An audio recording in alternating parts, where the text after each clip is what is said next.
menemukan rumah di sekarang. Pernah mencoba memikirkan kehadiran, mengurai apa itu hadir dengan kepala? Percuma. Kehadiran itu seperti udara. Kita hirup, kita rasakan, tapi tak bisa kita pegang apalagi kita pikirkan. Saat kita benar-benar hadir, pikiran kita seolah libur, hening, tapi kesadaran kita justru lebih jernih dari biasanya. Lalu bagaimana cara merasakannya? Coba saja permainan sederhana ini. Menunggu pikiranmu muncul. Bukan menunggu cemas, bukan menunggu gelisah, tapi menunggu dengan waspada penuh.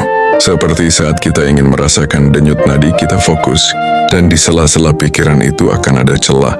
Sebuah ruang hening dan sadar yang muncul. Itu dia kehadiran. Lalu coba rasakan tubuhmu dari dalam. Bukan kulit, bukan otot, tapi energi di dalamnya. Ini bukan menunggu bus, apalagi menunggu kiamat.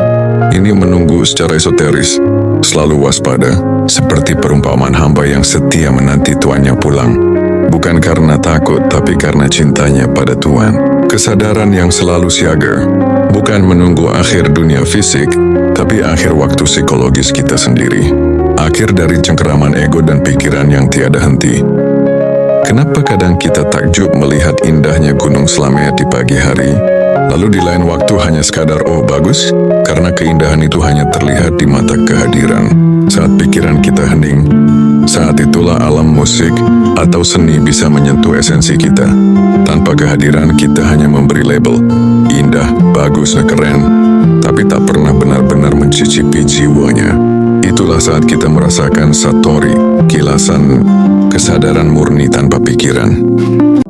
Setiap yang ada, dari batu sungai sampai elang di langit, itu adalah wujud kesadaran. Tapi kesadaran kita, kesadaran manusia, seringkali tersesat.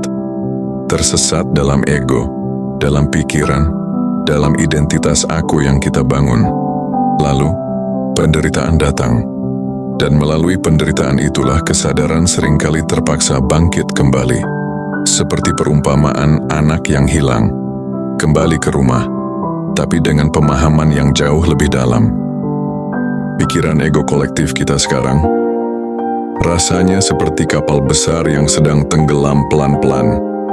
Kalau kita tidak melepaskan diri dari kapal itu, kita akan ikut karam.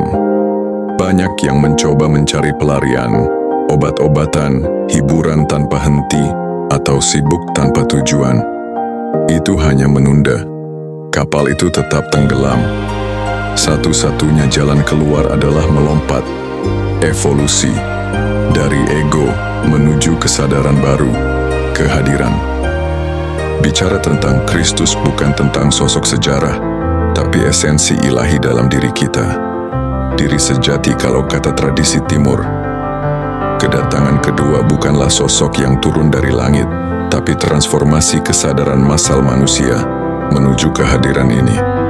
Sebelum Abraham ada, aku ada, kata Yesus. Sebuah kalimat yang menembus waktu, menegaskan keberadaan sejati kita, esensi aku ini, tak terikat oleh masa lalu, tak terikat oleh masa depan. Ia selalu ada, sekarang. Guru sejati, master, atau bahkan sebuah kelompok spiritual, mereka bukan tujuan, mereka hanya cermin. Cermin yang membantu kita melihat dan mengenali kehadiran yang sudah ada di dalam diri kita. Kelompok bisa menguatkan energi, iya, tapi jangan sampai jadi ketergantungan, karena pada akhirnya, rumah itu, keberadaan sejati itu, harus kita temukan sendiri, di dalam diri kita, di setiap sekarang,